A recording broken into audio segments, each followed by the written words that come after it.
So welcome back to the SSC mock test channel. ठीक है, so guys देखिए आप सब ने जो है वो ठीक है आप सब ने जो है वो बीएसएफ एससीएम की भर्ती जो थी आपकी। ठीक है, बीएसएफ एससीएम की भर्ती का फॉर्म जो आप सब ने भरा था और काफी दिनों से आप इसके फिजिकल टेस्ट जो है इसका फिजिकल स्टैंडर्ड टेस्ट उसका आप इंतजार कर रहे हैं। ठीक है, देखिए आप सब ने तो इसके भरा है लेकिन किसी ने क्या डिटेल एडवर्टाइजमेंट पढ़ी है इसकी। ठीक है, तो डिटेल एडवर्टाइजमेंट बहुत जरूरी होती है पढ़ने। ठीक है, उससे हमें काफी ज्यादा क्लैरिटी जो है वो हो जाती है। ठीक है, देखिए अगर इस भर्ती की मैं बात करूं तो इस भर्ती में पहले क्या होता था आपका। पहले जो था आपका एक पीईटी होता था बस, जिसको आप बोलते हो फिजिकल एफिशिएंसी टेस्ट। जैसे कि 100% कैंडिडेट्स जो है जिन्होंने फॉर्म के लिए अप्लाई किया है उसमें 90% जो है वो क्वालिफाई कर जाते थे इसी में ही। ठीक है, उसके बाद होता था कि आपका रिटन टेस्ट। तो रिटन टेस्ट क्या होता था आपका। तो रिटन टेस्ट में कम से कम 60% जो कैंडिडेट इसमें भी क्वालिफाई कर जाते थे। उसके बाद होता था आपका टाइपिंग। टाइपिंग में भी कम से कम जो है आपके वो 50% क्वालिफाई जो है इसमें भी कर जाते थे आपके। फिर उसके बाद मेडिकल होता था। तो मेडिकल में हम रख लेते हैं टोटल कितने 40%। फिर उसके बाद फाइनल लिस्ट में जो है आपके वो टोटल 25% ही सिलेक्ट हो पाते थे कैंडिडेट। ठीक है, तो ये पहले का क्राइटेरिया होता था। हालांकि अगर हम टाइपिंग टेस्ट की बात करें किसकी, सीआरपीएफ की, तो वो थोड़ी सी कठिन होती थी। जैसे कि मैंने यहाँ पे बताया आपको कि यहाँ पे टोटल 60% क्वालिफाई कर रहे हैं रिटर्न में, लेकिन यहाँ पे टाइपिंग में जो है वो कितने क्वालिफाई कर पाते थे, टोटल मात्र 35% ही। फिर उन्हीं का आगे मेडिकल जो है वो किया जाता था। तो पहले ये सारा क्राइटेरिया होता था। ठीक है, इतना आ गया समझ में। और पहले ये भर्ती जो थी अलग अलग फोर्स अलग अलग टाइप से कंडक्ट करवाती थी। तो ये जो है ना आप इस बार की जो है आपको गोल्डन अपॉर्चुनिटी मिली है कि सारी फोर्सेस मिल के इस बार इस भर्ती को जो है वो कंडक्ट करवा रही है। ठीक है, तो एक बार आपको ना डिटेल में जान लेना चाहिए कि इस भर्ती में आखिरकार है क्या, कौन कौन से नए बदलाव किए गए हैं, क्या पे स्केल रहने वाला है, कैसे आपका लाइफस्टाइल होगा। ठीक है, वो सारा कुछ आपको पता होना चाहिए। वो मैं डिटेल में आपको बताऊंगा। जैसे कि हालांकि अभी हमने देखा सीआईएसएफ की भर्ती हुई थी जिसमें आपका आई थिंक टाइपिंग में तो कोई भी मैक्सिमम बाहर नहीं हुए। रिटर्न काफी कम बंदे क्वालिफाई कर पाए थे और फाइनल लिस्ट में भी काफी कम बंदे आगे आ पाए थे। सीआरपीएफ में टाइपिंग में काफी बार हुए लेकिन रिटर्न मैक्सिमम बंदों ने क्वालिफाई किया और मेडिकल भी थोड़े थोड़े बंदे ही बाहर हुए। फाइनल लिस्ट में भी काफी बंदों की सिलेक्शन हुई थी सीआरपीएफ। ठीक है, तो ये इसकी कुछ इंपॉर्टेंट डेट्स थी जो आप सबको पता ही होगा। देखिए बेसिकली इस बार जो भर्ती जो कंडक्ट हो रही है ये बेसिकली सीएम की नहीं हो रही, इसमें एएसआई भी है। ठीक है, एएसआई मतलब असिस्टेंट सब इंस्पेक्टर, लेकिन उसमें आपको स्टेनो आनी चाहिए थी।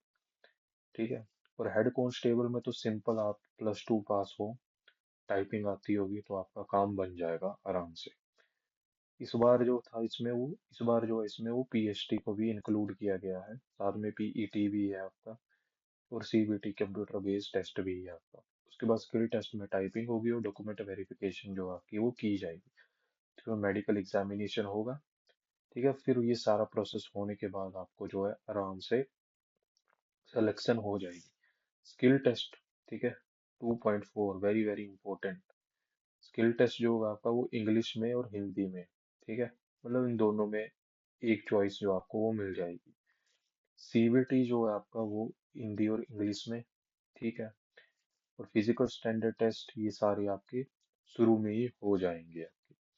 वैकेंसीज की अगर हम बात कर लें तो देखिए एएसआई में जो आपका पे स्केल जो रहने वाला है बेसिकली यहाँ पे 7th पे लेवल जो होगा आपको वो 7 सीपीसी के अकॉर्डिंग आपको मिलेगा।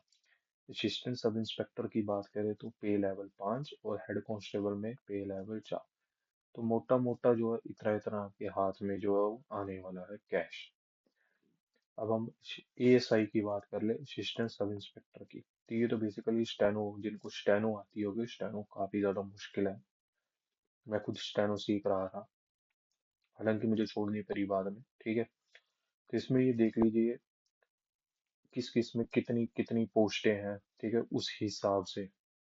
हालांकि सीएएसएफ में सबसे ज्यादा पोस्टें हैं स्टेनो में, यूआर की।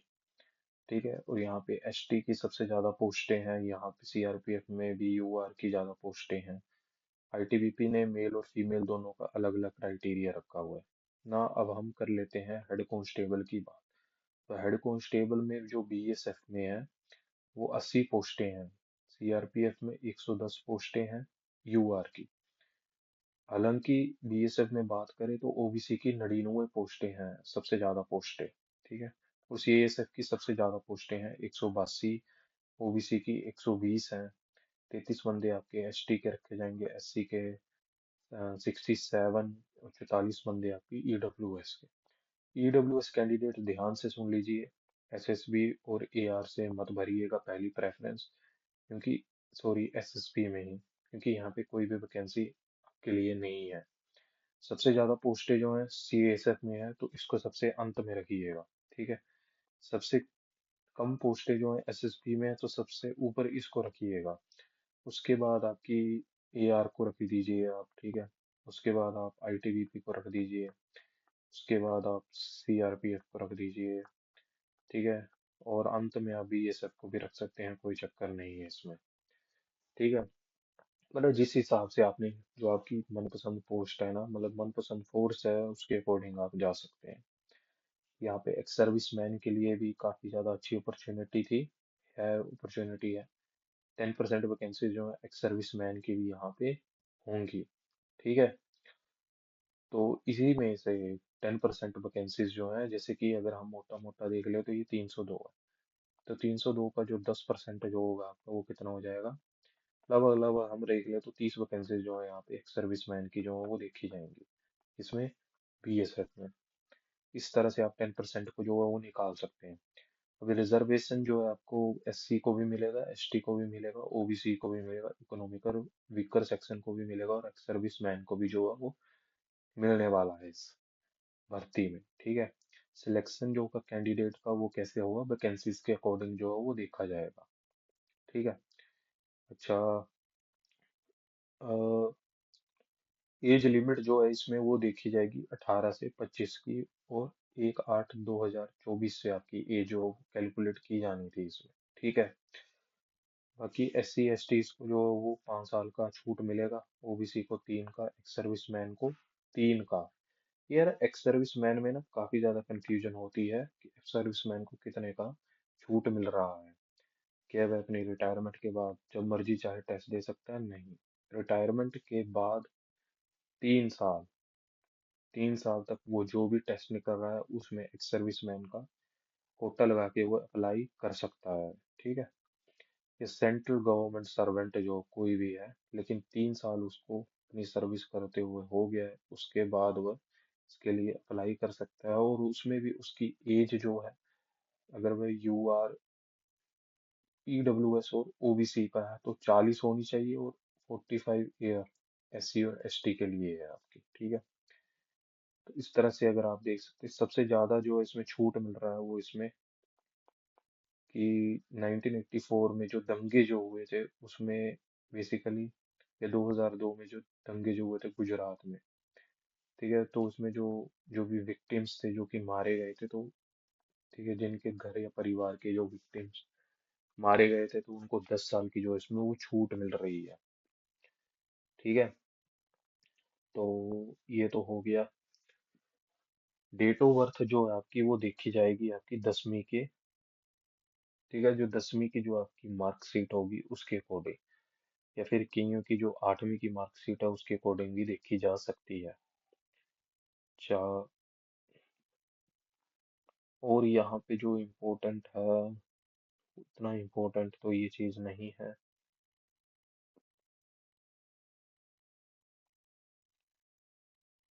ठीक है, process of certification, education qualification अगर हम देख लें, कैंडिडेट को मात्र +2 पास हो, ठीक है, वो इसके लिए अप्लाई कर सकता है। वो हैज नॉट क्वालिफिकेशन, देखिए जिसने +2 पास नहीं किया वो इसके लिए एलिजिबल नहीं है, +2 पास करना बहुत अनिवार्य है। ठीक है, फिजिकल स्टैंडर्ड टेस्ट भी सभी को क्वालिफाई करना पड़ेगा। फिजिकल एफिशिएंसी टेस्ट भी सभी को क्वालिफाई करना पड़ेगा, तभी बात बनेगी। सीबीटी, स्किल टेस्ट, ये सारी चीजें आपको क्वालिफाई करनी पड़ेगी, तभी आप डॉक्यूमेंट वेरिफिकेशन और मेडिकल तक जा सकते हैं, नहीं तो आप बाहर हो जाओगे। ठीक है। और इसके बाद अगर हम देख ले, एप्लीकेशन फीस जो है इसकी वो 100 रुपया थी, जो कि सबने भरी होगी। और ये आई थिंक एससी और एसटी के लिए थी, बाकियों के लिए नहीं थी। तो अगर हम कश्मीर का देख ले, तो कश्मीर में आपका ये बीएसएफ वाली इसको कंडक्ट कराएंगे। जम्मू में भी सीआरपीएफ कंडक्ट कराएगी। जम्मू में बीएसएफ भी है, वो भी कंडक्ट करा सकती है। पंजाब में ये आपकी आईटीबीपी जो है, ठीक है, वो कंडक्ट कराएगी। और पंजाब में आईटीबीपी हेडक्वार्टर बीएसएफ जलंधर जो वाले हैं ये कंडक्ट कराएंगे। उत्तराखंड में आईटीबीपी फोर्स कंडक्ट कराएगी। तो इस तरह से ये फोर्सेस जो थी इस भर्ती को जो है ऑल ओवर इंडिया में जो कंडक्ट करवाने वाली है। ठीक है। और इम्पोर्टेंट पॉइंट एक ही है कि आपका सेंटर जो होगा, जो आपको दे दिया जाएगा, फिर वो चेंज नहीं किया जाएगा, कि आप मनपसंद कोई भी सेंटर ले लो, वैसा चेंज नहीं किया जाएगा। रोल नंबर एएसआई को इस तरह से इशू किए जाएंगे और हेड कांस्टेबल वालों को इस तरह से इशू किए जाएंगे। फर्स्ट स्टेज जो होगी आपकी, वो क्या होगी, फिजिकल स्टैंडर्ड टेस्ट और physical efficiency test. Second stage में आपका सीबीटी होगा। थर्ड स्टेज में आपकी स्किल टेस्ट, डॉक्यूमेंट वेरिफिकेशन और मेडिकल एग्जामिनेशन। ये एक एक दिन में ही हो जाना है सब कुछ। ठीक है। मेल के केस में देखा जाए तो हाइट इतनी होनी चाहिए, चेस्ट में इतना एक्सपेंशन होना चाहिए। और जो मेल कैंडिडेट्स जो कि आपके डोगरास, मराठास, गोरखास हैं, कुमायूं हैं, अरुणाचल प्रदेश, नागालैंड, सिक्किम से हैं, मणिपुर, त्रिपुरा, मिजोरम से है, उनकी जो है बेसिकली हाइट इतनी, और ये इतना, चेस्ट जो है इतनी। ठीक है। शेड्यूल ट्राइब वालों के लिए भी हाइट इतनी और चेस्ट इतनी। ठीक है। बाकियों के लिए आप देख लीजिएगा, फीमेल्स की कोई चेस्ट वेरिफिकेशन नहीं होती है। सबसे इम्पोर्टेंट पॉइंट, इस बार जो फिजिकल स्टैंडर्ड टेस्ट है या physical efficiency test for male candidates के लिए 1.6 किलोमीटर की एक रेस होगी, जो कि आपको 6:30 में पूरी कर देनी है। फीमेल्स में 800 मीटर की रेस है, 4 मिनट 45 सेकंड में पूरी करनी है। ठीक है। चेस्ट फीमेल्स के लिए मैंने बताया था, कोई चेस्ट मेजरमेंट नहीं लिया जाता। हाइट में रिलैक्सेशन ऊपर वाले चार्ट के अकॉर्डिंग जो आपको वो मिल जाएगी। उसके बाद आपका सीबीटी होगा। सीबीटी में बेसिकली आपको देखिए, कंप्यूटर का नॉलेज होना चाहिए, 20 क्वेश्चन आएंगे हैं इसके। क्लैरिकल एप्टीट्यूड 20 क्वेश्चन आएंगे आपके। क्लैरिकल एप्टीट्यूड में क्या होता है बेसिकली, देखिए क्लैरिकल एप्टीट्यूड, ठीक है, तो इसमें आपको रीजनिंग भी देखने को मिलेगी, इंग्लिश भी देखने को मिलेगी, एक आध मैथ भी देखना, मैथ का क्वेश्चन भी देखने को मिल जाएगा। न्यूमेरिकल एप्टीट्यूड में सारा मैथ ही मिलेगा आपको। जनरल इंटेलिजेंसी में सारी रीजनिंग ही मिलेगी। हिंदी और इंग्लिश में कोई भी आप चूज करके कर सकते हो अटेम्प्ट। ठीक है। तो ये तभी होगा जब आप फिजिकल स्टैंडर्ड टेस्ट और फिजिकल एफिशिएंसी टेस्ट को जो है वो क्लियर कर पाओगे, उसके बाद ही ये सब कुछ हो सकता है। उसके बाद जो होगा आपका वो बेसिकली एक आंसर की होती है, आपकी आंसर की। ठीक है। जैसे एग्जाम खत्म हो जाएगा, तो एग्जाम के कोई 15-20 दिन बाद आपकी आंसर की को शो कर दिया जाएगा। तो आपको 2 या 3 दिन मिलेंगे। अगर आपको लग रहा है ये क्वेश्चन ना गलत है, ठीक है, मतलब इसका गलत आंसर दिया गया है, तो आप उस पर ऑब्जेक्शन कर सकते हो। ठीक है। वो तभी मिलेगा, उसके बाद नहीं मिलेगा। फिर एक बार जब आपके फाइनल नंबर शो हो जाएंगे, फिर उसके बाद कुछ भी नहीं हो पाएगा। ठीक है। और हाँ, ये भी काफी ज्यादा इंपॉर्टेंट पॉइंट है, एनसीसी वालों को इसमें कोई भी बोनस मार्क्स नहीं दिया जाएगा, इस बात का भी ध्यान रखिएगा। ठीक है। काफी ज्यादा इंपॉर्टेंट पॉइंट, सीबीटी के लिए जो है वो 30 टाइम्स जो वैकेंसी जो है आपकी, उसके 30 गुना जो है कैंडिडेट्स को आगे बुलाया जाएगा। ठीक है। 30 गुना कैंडिडेट्स को आगे जो बुलाया जाएगा एएसआई के लिए, और 10 गुना कैंडिडेट्स को जो आगे बुलाया जाएगा हवलदार के लिए। ठीक है। अच्छा, ये आपका सिलेबस है। इंग्लिश लैंग्वेज में आपको idiom phrases, one word substitution, narration, voice वगैरह जो है, क्लोज टेक्स्ट कॉम्प्रिहेंशन, ये सारी चीजें आएंगी। हिंदी में ये आएंगी। जनरल इंटेलिजेंसी में ये सारा सिलेबस है। Numerical aptitude, clerical aptitude, computer knowledge, ठीक है, ये सारी चीजें आपको आएंगी। अब हम देख लें तो देखिए स्टेनो के लिए जो डिक्टेशन 10 मिनट, 80 वर्ड पर मिनट, ठीक है।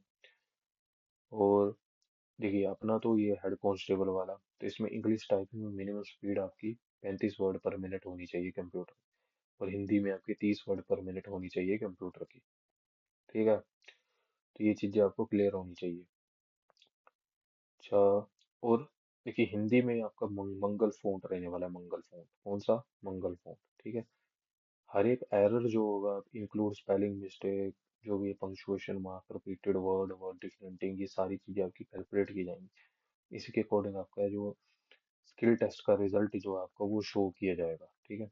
उसके बाद आपका मेडिकल वगैरह होगा।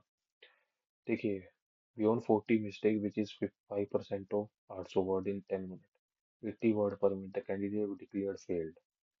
काफी ज्यादा इंपॉर्टेंट पॉइंट है। अगर आपने 40 मिस्टेक कर दी, जो कि 5% होता है, ठीक है, मतलब 80 वर्ड पर मिनट, तो कैंडिडेट जो वो फेल्ड हो जाएगा। मतलब आपको बेसिकली ये तो स्टेनो का 10 मिनट मिलेंगे, ठीक है। 10 मिनट में आपने टोटल 800 वर्ड कर दिए हैं। लेकिन अगर आप 80 वर्ड, मतलब 1 मिनट में आप 80 वर्ड कर रहे हो, तो 10 मिनट में आपने कितने कर दिए? 800 वर्ड कर दिए। 40 वर्ड की अगर आपने मिस्टेक कर दी तो आप फेल हो गए इसमें, ठीक है। और हम बात करें किसके बारे में? डॉक्यूमेंट वेरिफिकेशन के बारे में। तो डॉक्यूमेंट वेरिफिकेशन में वो आधार कार्ड वगैरह जितना भी है, वोटर आईडी, पासपोर्ट वगैरह, ये सारी चीजें, +2, ठीक है, ये सारी चीजें आपको लेकर जानी है। एक्स सर्विसमैन को क्या क्या लेकर जाना है? एक्स सर्विसमैन को एक यहाँ पे एनेक्सर 3 आता है, वो लेकर जाना है। जो उनका सर्विंग डिफेंस पर्सनल सर्टिफिकेट है उसको लेकर जाना है एनेक्सर 2 के साथ। Discharging certificate, relevant certificate, NOC, जिसको बोलते हैं नो ऑब्जेक्शन सर्टिफिकेट, जो कि गवर्नमेंट के द्वारा दिया जाता है, उसको भी लेकर जाना पड़ता है, ठीक है। और जो कैंडिडेट हु क्लेम्ड, जिन्होंने अपना नाम चेंज किया है मैट्रिकुलेशन के बाद, या मैरिज के बाद, या डाइवोर्स के बाद, तो उनको ये जो है मैरिज ऑफ वुमेन, ठीक है, री मैरिज ऑफ वुमेन, तो ये डॉक्यूमेंट्स जो उन्हें लेकर जाने। मेडिकल एग्जामिनेशन में वही आँख कान सब कुछ चेक होगा इसमें आपका, ठीक है। आई साइड 6x6 की होनी चाहिए आपकी, टैटू टूटू नहीं होना चाहिए, ठीक है। और basically admission to the test, तो वो ही है आपका, अगर पीईटी पीएचडी पास कर लिया तभी सीबीटी दे पाओगे, नहीं तो नहीं दे पाओगे, ठीक है। और ये आधार कार्ड वगैरह आपको लेकर जानी है। मोड ऑफ सिलेक्शन मैंने आपको बता दिया। और ये देखिए ये कुछ भी नहीं होता है, आपको टॉप में रहना पड़ेगा तभी आपका सिलेक्शन होगा, नहीं तो आप बाहर रेस, मैंने पहले बता दिया, ठीक है। टॉप में रहो तभी आपका सिलेक्शन हो पाएगा, नहीं तो नहीं। फाइनल रिजल्ट आएगा, आपका नाम पीडीएफ में होगा, ठीक है। मेहनत कीजिए डट के। और तो इसमें कुछ इम्पोर्टेंट लग नहीं रहा, ठीक है। ये उसमें बताया है कि कैसे फॉर्म को भरना है अपने, ठीक है। ये एनेक्सर है, ठीक है, डिफेंस वालों के लिए। इसको मतलब ले जाएंगे, जब जब मांगेंगे तब तब आपको ये लेकर जाना है। ये एनेक्सर 3 है, ये भी एक सर्विसमैन के लिए है, इसको भी आप देख लीजिएगा, ठीक है। और क्या है, ये कास्ट सर्टिफिकेट है आपका SC ST के लिए, इसको भी आपको लेकर जाना है, SC ST वाले ध्यान से। और ये आपका ओबीसी वालों के लिए है, इसको भी देख लीजिएगा। और ये जो चेस्ट मेजरमेंट में रिलैक्सेशन मांगते हैं ना बच्चे, ये उनके लिए है, ठीक है। ठीक है, काफी ज्यादा इंपॉर्टेंट है, इसको ध्यान रखिए। एनेक्सर 6 जो है ये, ठीक है। और तो कुछ लग नहीं रहा इसमें। और ये वाला जो है आपका वो मेडिकल वाला है, ठीक है। ये मेडिकल वाला है आपका, तो ये तो सबको लेकर जाना होता है, ठीक है ना। So this is all about the BSF head constable ministerial भर्ती जो है आपकी, ठीक है। इसके बारे में सारा कुछ आपको डिटेल में बता दिया है, अब आपको कोई भी कंफ्यूजन नहीं होनी चाहिए। देखिए जल्द ही इसकी फिजिकल डेट जो अनाउंस की जाएंगी, ठीक है। बस आप तैयारी करते रहिएगा, हम भी अब करने शुरू करने वाले हैं तैयारी, ठीक है। तो 1 डेढ़ महीने में मजे से 6:30 टाइमिंग आ जाती है, कोई ज़्यादा वो वाली बात नहीं है इसमें, ठीक है। आराम से तैयारी कीजिए, आराम आराम से दौड़िए, कोई चक्कर नहीं, वहाँ पे हो जाता है मजे से, ठीक है। तो thank you guys. Supporting my channel. ठीक है, अगर आपको भी सर SCM से रिलेटेड तैयारी करनी है, इसकी मस्त नंबर लेने हैं, ठीक है, तो आप बताइएगा मुझे, कमेंट कीजिए। ठीक है, मैं ऐसी ऐसी वीडियोस बनाऊंगा ना इस चैनल पे, ऐसे ऐसे मतलब क्वेश्चन शो करेंगे, पक्का आपको वो पेपर में दिखने वाले, हर एक कंसेप्ट की को चीर फाड़ देंगे हम। ठीक है, जितने भी इंग्लिश जो भी हो गया, टाइपिंग शाइपिंग सब करेंगे, सब कुछ बताएंगे। ठीक है, सब बने रहे इस चैनल में, और हम तैयारी जो वो शुरू कर देंगे इसकी। ठीक है, so thank you guys, support my channel, comment से भर दीजिए, शेयर एंड सब्सक्राइब कीजिए।